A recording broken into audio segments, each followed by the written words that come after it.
আমার নবীর কাছে এক গরিব সাহাবা এসেছে। কি সাহাবা? এখানে যদি ধনী থাকেন শোনার দরকার নেই, যদি বলেন হুজুর আমার অবস্থা ভালো না তাহলে তাদের জন্য, তারা শুনেন। সুবহানাল্লাহ বলেন। গরিব সাহাবা এসেছে, ইয়া রাসূলুল্লাহ খুব যায় যায় অবস্থা, খুব খারাপ দিন যাচ্ছে। তো নবীজি চুপ করে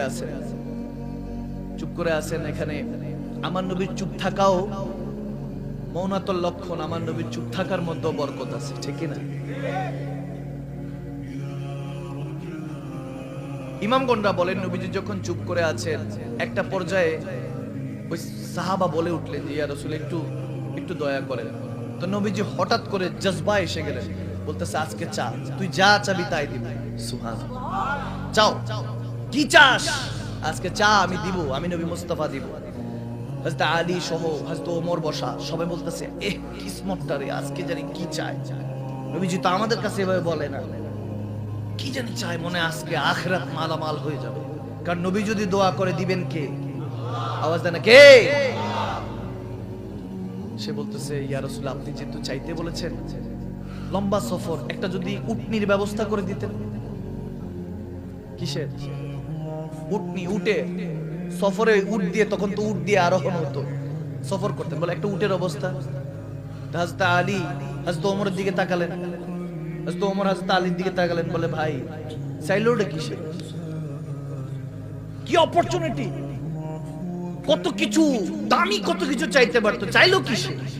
কারে তুই দেখ কে চাইতে বলছে, কি চাইতে বলছে, দরবার দেখ, তোর প্রশ্ন দেখ, চাইলি কি? নবীজি বলতেছে আচ্ছা ঠিক আছে, উটনি দরকার, এই সাহাবার একটা উটনির ব্যবস্থা করে দাও। আব্দুর রহমান বিন আউফ রাদিয়াল্লাহু তাআলা ছিলেন কোটিপতি সাহাবা, তিনি একটা উটের ব্যবস্থা করে দিলেন। সুবহানাল্লাহ। নবীজি আবার বললেন ওই সাহাবাকে, আবার চা, কি চাস?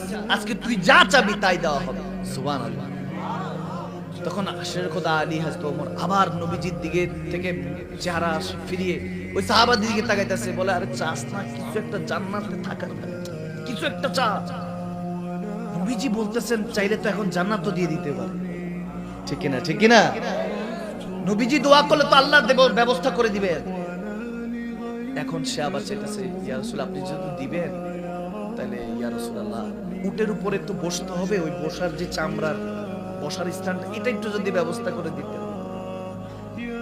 আল্লাহ আল্লাহ। সাহাবারা কয় হায় রে কিসমত, চাইবো কোথায়, কি চাইবো? নবীর সাথে জান্নাতে থাকার ব্যবস্থা, এরকম দোয়া চাইতে পারে? চাইতেছি কি? উটের উপরে সাওয়ারি।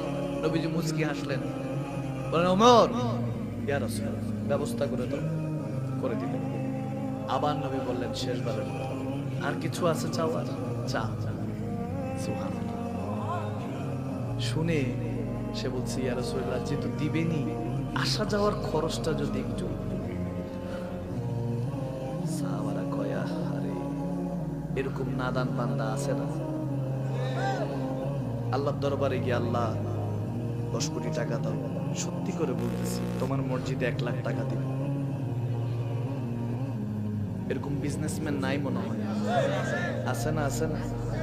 এই তুমি দেখো নাই অমুক মাহফিলে মসজিদের মধ্যে আমি টাকা দিছি, আছে না? এই তুমি পোস্টারে হাজী সাহেব লেখো নাই কেন? আমি জানো না গত বছর হজ করে আসছি। মনে হয় এই সমাজে নাই, মনে হয় এরকম আসেনি, সব জায়গায় ছিল। এরপর নবী শিখাচ্ছেন, দেখেন নবীজি বলতেছে তোমার কথা শুনে হায় রে সাহাবারা তো নবীজি যখন মুস্কি হাসি দিতেন সব সাহাবারা খুশি হয়ে যেতেন। সুবহানাল্লাহ। আমার নবী তাবাসসুম, মুস্কি হাসির মধ্যে রওনা, মানে সব সাহাবাকে নিয়ে মনে হয় যেন নিয়ে নিয়েছেন, হাসি দিয়ে মজমাটা নিয়ে নিয়েছেন, এরকম হতো। নবীজি মুস্কি হাসি দিয়ে বলতেছে তোকে দেখে হযরত মূসা আলাইহিস সালামের জামানার এক বুড়ির কথা মনে পড়ে গেল।